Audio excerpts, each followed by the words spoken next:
বাঙালিরা অপেক্ষা করে থাকে কবে দুর্গাপুজো আসবে। মা যখন কাছাকাছি চলে আসে তখন দিনগুলো যেন কোথা দিয়ে চলে যায় বুঝতেই পারি না। দুর্গাপুজো চলে গেল, কালীপুজো চলে গেল, লক্ষ্মী পুজো চলে গেল, আবার রাসও চলে গেল। তো তার মধ্যে আমাদের একটা মর্মান্তিক ঘটনা ঘটে গেছে নবদ্বীপে, তোমরা কম বেশি এখন সবাই জানবে। সেটা হচ্ছে আমাদের রাস ছিল, তোমরা সবাই জানো। নমস্কার বন্ধুরা, তোমরা সবাই কেমন আছো? আশা করি সবাই ভালো আছো। আমাদের পরিবারে আমরা সবাই ভালো আছি। ছেলের একটু ঠান্ডা লেগেছে, যা ওয়েদার হচ্ছে তার জন্য ঠান্ডাটা লেগেছে। তো চলো যে কথায় যাচ্ছিলাম সেই কথাতেই যাই। খুব দুঃখজনক ঘটনা আমাদের মধ্যে দিয়ে ঘটে গেছে। তবু মনকে শক্ত করে এখন সবাই আবার রাসের মধ্যে ফিরে এসেছে। নবদ্বীপে কার্নিভাল হয় সবাই তোমরা জানো কম বেশি। তো এবার ১৬টা কার্নিভাল বেরিয়েছিল চারিদিক থেকে। পুরো নবদ্বীপ ঘিরে ১৬টা কার্নিভাল বেরিয়েছে।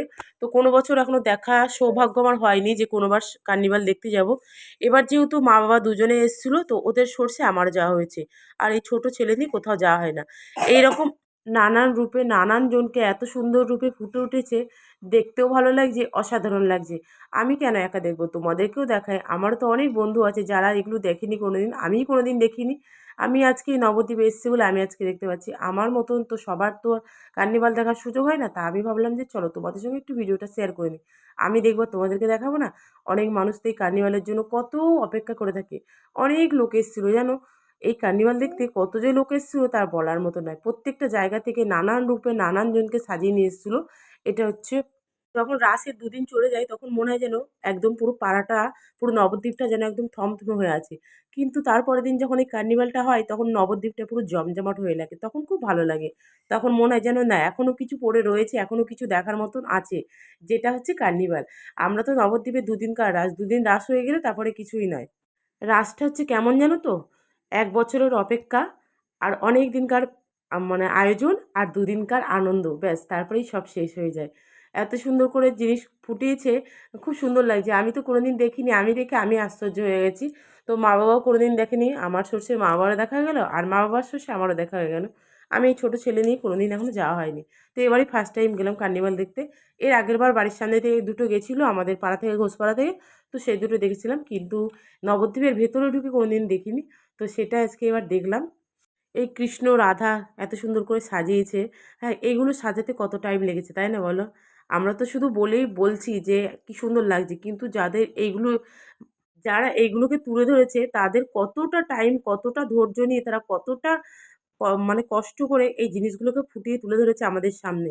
আমরা তো দেখছি আর বলছি খুব ভালো হয়েছে, মজা নিচ্ছি। কিন্তু যারা এই দৃশ্যটাকে তুলে ধরেছে তাদের কতটা কষ্ট হয়েছে। মানুষ অনেক দূর থেকে সমুদ্রঘাট থেকে, কালনা থেকে এই দেখতে এসছে কার্নিভাল। নবদ্বীপে কার্নিভাল হয়, সবাই দেখতে এসছে। সত্যি বলছি আমি না এসব দেখে আমার খুব ভালো লাগলো। এখানে গান হচ্ছে, আমি ভয়েসটা দিচ্ছি একটাই কারণ সেটা যদি কপিরাইট হয়ে যায় তার জন্য ভয় তো একটা থেকেই থাকে। তার জন্য এগুলো দিচ্ছি। কিন্তু তোমরা যখন এই গানগুলো শুনবে কিংবা এই বাজনাগুলো যখন তোমাদের মনে একটু সাড়া দেবে তখন তোমাদেরও মনে হবে দুহাত তুলে যেন আমরা একটু নাচি। কিন্তু আমার কিছু করার নেই, এখানে আমাকে মিউজিক দেওয়া যাচ্ছে না। এটা হচ্ছে কি করেছে বলো তো? অ্যাসাইলেম করেছে। বললাম যে প্রত্যেকটা এত সুন্দর করে ফুটিয়ে তুলেছে। নার্স আছে, ডাক্তার আছে, পাগলরা আছে দেখো। অ্যাসাইলেম মানেই জানো তো সব কিছুই লাগে। তো সেটাই ওরা তুলে ধরেছে। কার্নিভাল দেখতে গেছি বলে আমি আমার ফেসটা তোমাদেরকে দেখাইনি। হ্যাঁ, ফেসটা একটু দেখানোর দরকার ছিল। আমি কেমন সেজেছিলাম, কেমন কি পড়েছিলাম। তো সেটা যেহেতু আর দেখানো হয়নি, মিস করে গেছি, তা সেটা আর কিছু করার নেই। তো চলো এরা চলে যাচ্ছে। এরপরে আরও আসবে এই দেখো। পুরো বললাম না যে একটু মিস করছি না, মানে পরপর এসেই যাচ্ছে। আর যেহেতু এবার সন্ধ্যায় দিয়েছে, অন্য টাইমে শুনেছি যে রাত ৮টার পরে নাকি কার্নিভাল আসে।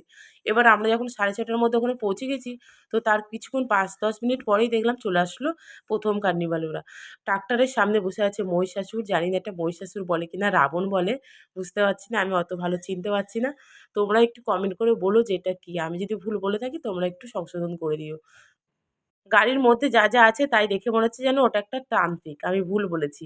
গাড়ির ভেতরে অনেক কিছু আছে দেখো যেটা আমি বলতে পারছি না, তোমরা দেখে নিও। তারপরে চলে আসলো আমার ভোলে বাবা, মহাদেব বাবা। মহাদেব বাবা কি সুন্দর করে বসে আছে, সবাই একবার মন থেকে বলো, হর হর মহাদেব ভোলে বাবা। ভোলে বাবা তো পার করেগা, তাই না বলো? ভোলে বাবা থাকলে আর কিসের দরকার? তারপরে চলে আসলো সাঁওতালি নাচ। মাথায় আগুন দিয়ে কলসির মধ্যে আগুন ধরিয়ে নিয়েছে, তারপরে সাঁওতালি নাচ চলে আসলো। তারপরে কিছু ডঙ্কা-টঙ্কা নাচলো, তারপরে চলে গেল আবার অন্য সাইডে। চলো সেটাও তোমাদের সঙ্গে শেয়ার করি। এখানে একটা খুব সুন্দর গান দিয়েছে, "আয়ো রে আয়রো" কিন্তু আমি সেটা তোমাদেরকে দিতে পারছি না। তো চলো এরা আর কিছু করলো না। এরা একটু শরীরটাকে নাড়িয়ে-চাড়িয়ে চলে গেল। তারপরে আসলো একটু মা দুর্গা, জানি না মা দুর্গা এসছে। মা দুর্গার সাথে আছে মহিষাসুর আর হচ্ছে সিংহ। তারপর আসলো এই যে বলতে চাইছে যে আমি সানাই বাজাচ্ছি তোমরা নাচো। কিন্তু কেউ আর নাচলো না, কেউ আর হাতটা তুললো না। ওর একটু কষ্ট লাগলো, বাচ্চা ছেলে এত কষ্ট করে বলল কিন্তু কেউ হাতটা তুললো না। এ বলছে অ, আ, হ্রস্ব ই দীর্ঘ ই, সু দীর্ঘ ঋ, লি আর এবিসিডি তোমরা মন দিয়ে পড়ো।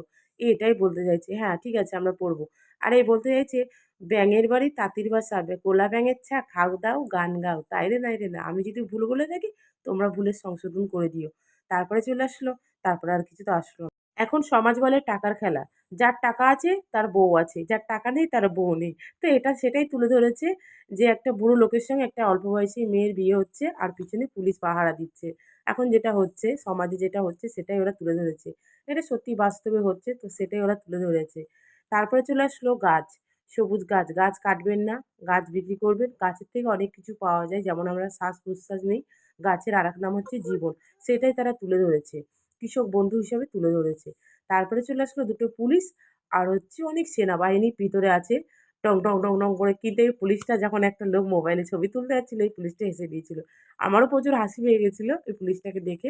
পুলিশটাকে সাজানোটার একটু বেকার হয়েছিল। তারপরে চলে আসলো একটা বৃদ্ধ লোক আর একটা পুলিশ। আমি যে বলছি যদি তোমাদের আমার এখানে ভুল ত্রুটি হয়ে থাকে তোমরা একটু ক্ষমা করে দিও প্লিজ। আর তারপরে চলে আসলো অ্যাক্সিডেন্ট। ওই লোকটা দেখো গাড়ি চালাচ্ছিল মোটরসাইকেল, একটা আহত হয়ে গেছে, মোটরসাইকেলের ভিতরেই আছে, আর একটা মানে নিচে পড়ে আছে। রক্তারক্তি, রক্ত তো নয়, ক্রিম লাগিয়ে দিয়েছে, লাল রঙের ক্রিম লাগিয়ে দিয়ে রক্ত বানিয়ে দিয়েছে।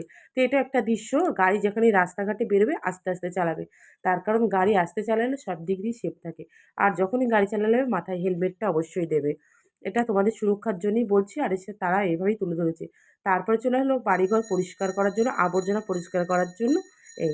তারপরে আসলো গণপতি বাপ্পা মরিয়া। আমার দেখো আমি এখন ভয়েস দিচ্ছি আর সেই টাইমে ফুচকালা এসছে। তোমরা আবার ভেবো না এখানেই ফুচকা এসছে। আরে না, আমার বাড়ির সামনে দিয়ে ফুচকালা যাচ্ছে, ঘন্টা বাজাচ্ছে। একবার জোরসে বলো গণপতি বাপ্পা। ভিডিওটা যেহেতু অনেক বড়, দুটো ভাগ করে দিয়েছি। এটা একটা আর